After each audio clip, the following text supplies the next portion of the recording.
Hi guys, so today another video. So for our topic for today is what life is really about ba talaga? For me kasi, I realize it changes. Nung high school ako, iba siya. Nung college ako, iba siya. And now that I started working, nag-iiba siya.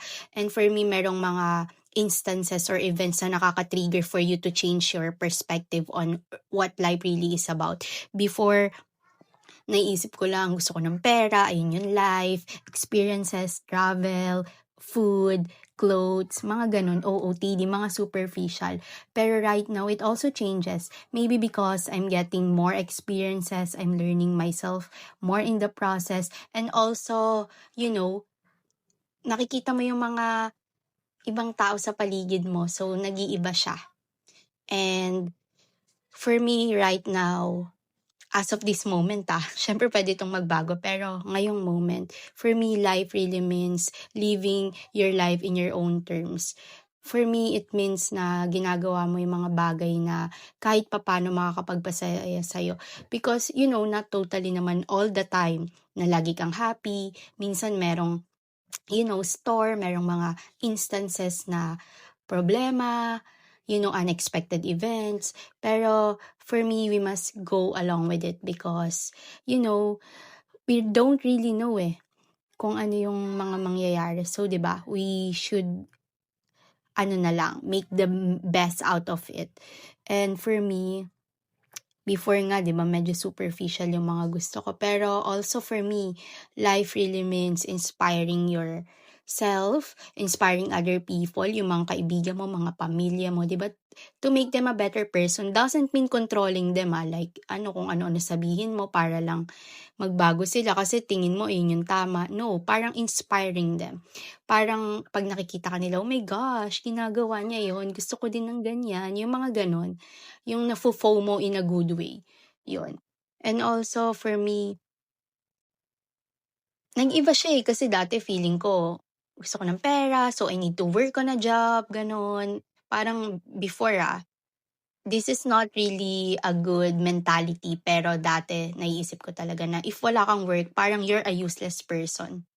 Which is right now very different from my perspective kasi ngayon I really value rest. It's okay for you to rest especially when you need it or kahit gusto mo lang, it's okay. And working, hindi dapat siya maging personality mo, okay? Ang main personality mo is yourself. Hindi dapat, kumbaga isang ano lang yun, aspect lang yun ng buhay mo. It doesn't necessarily mean na ikaw na yun. And for me, it's really cool yung makikita kong ibang tao, oh my gosh, ganyan pala yung work niya, ang layo sa personality niya, and it's really a cool thing for us to embrace who we really are. And sometimes, talaga nag-change yan, and kung ano man yung ano mo as of the moment, and then, 'di ba, just go with the flow, just like an ocean. Yung mga water nun, yung mga waves nun, 'di ba? We just have to, be more flexible. And also, for me, what life really means is making an impact. Hindi naman yung technically impact na you're like a K-pop star or like yung mga naiisip natin na impact talaga, yung mga bongga, yung mga grabe, not that. You're in a simple way.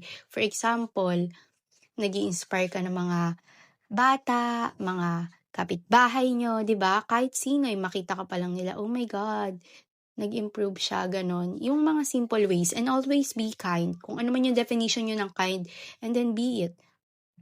'Di ba?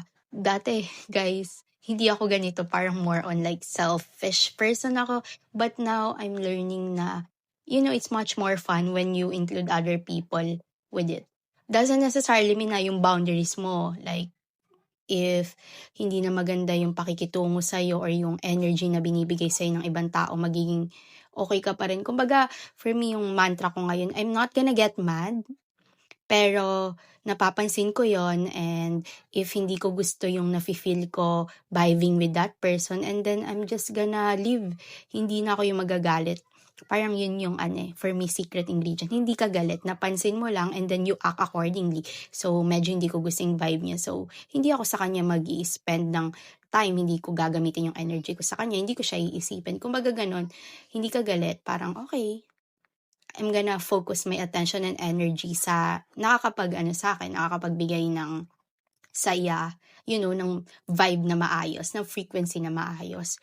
And for me, ayun, and also for me, life really means exploring your own self. Kumbaga, it's okay for you to, for me kasi nga nag-iiba siya, lalo na ngayon, di ba? So, ayun lang, go with the flow and then embrace change and also widen your perspective. Ayun nga, actually meron akong theory na parang feeling ko walang right or wrong in our world kasi maybe sa perspective ko tama yon pero sa iba mali yon. And feeling ko walang tama, walang may superior na, uy, tama yan, uy, mali yan. Kumbaga, for example, I'm gonna make an example na eating junk food is bad. Sabi ng isang healthy person, like, yung ayaw niya ng mga junk food or processed food, talagang bawal yun sa kanya. Pero, yung iba naman, it's okay as long as moderation, 'di ba? Parang for me, wala talaga. Kumbaga, walang, kahit pa I think yung theory. For example, like, 'di ba sabi sa math, like literal to, like 1 plus 1 is equal to, edi 2. Pero kung merong isang tao, inisip niya 1 plus 1 is equal to 4 or 3 or 5, and kung yun talaga yung nasa utak niya, 'di ba? Ayun, 'di ba? So be it. Ayoko nang makipag-away sa iba, and ayoko na rin ipilit yung mga bagay na pinapaniwalaan ko. Ngayon kasi parang mas more on flexible ako, and I like it that way kasi yung energy ko hindi siya parang aggressive na patunayan yung point of view ko na, uy, tama ako, uy, mali ka. No. Okay, eto yung opinion ko, hindi ko siya ipupush sa ibang tao, and hindi ko rin ipipilit na baguhin yung point of view nila. And ganun din ako, kumbaga, kung magkaiba yung point of view ko sa kausap ko, hindi ko siya i-correct, and at the same time, hindi ko rin naman agad i-absorb or i-personalize yung opinion niya. Kumbaga ganun. Parang ngayon mas more on at ease ako. Parang wala akong dapat patunayan. Ganong energy yung binibigay ko.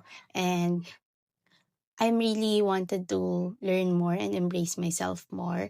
And definitely, nasa process pa rin ako ng knowing myself more, and basta ang promise ko lang sa sarili ko is that I wanna listen to myself. Hindi yung dahil sinasabi ng iba, ayun yung dapat gawin. Kumbaga, sometimes kasi, dahil sabi ng society, dapat i-achieve mo to on a certain age, that may ganito ka para cool ka, para respetuhin ka nila, para mas mataas yung tingin nila sa'yo. Kumbaga parang may mga check marks. And ngayon, pinag-iisipan ko yan, kung yun ba talaga yung gusto kong gawin, or it's either na ano lang ako, kumbaga na i-influence lang ako ng ibang tao. Parang ngayon more on ganun ako, tinitimbang ko. So yeah, and dati kasi parang meron akong mga insecurities. For example, sa face, sa ganun, sa body, na pag iniisip ko ngayon, oh my God, hindi naman talaga yung insecurity ko, sadyang naririnig lang ko lang yun sa ibang tao, tapos parang nai-internalize ko na, tapos nakikita ko sa mga social media, when in fact, that is not really my insecurity to begin with. So for me, parang ngayon talaga mas more on, ano ba yung nasa isip ko, hindi ng ibang tao, ano ba yung nafe-feel ko, ano ba talaga, ano ba yung galing sa akin versus ano yung input ng iba. And for me, that's it. Life really means about exploring yourself, kumbaga, widening your horizon, your point of view in life. And for me, it's always changing. Kumbaga, pwedeng ngayon, ganito yung perspective ko. Maybe in the next few months or years, iba naman. And that's okay. Kayo din minsan, di ba? Nag-iiba yan. And it's okay. Parang ngayon, mas gusto ko more on flowy. So, yan guys, ayun lang yung video natin for today. And I hope you had a great week. And see you guys again next week. So, bye!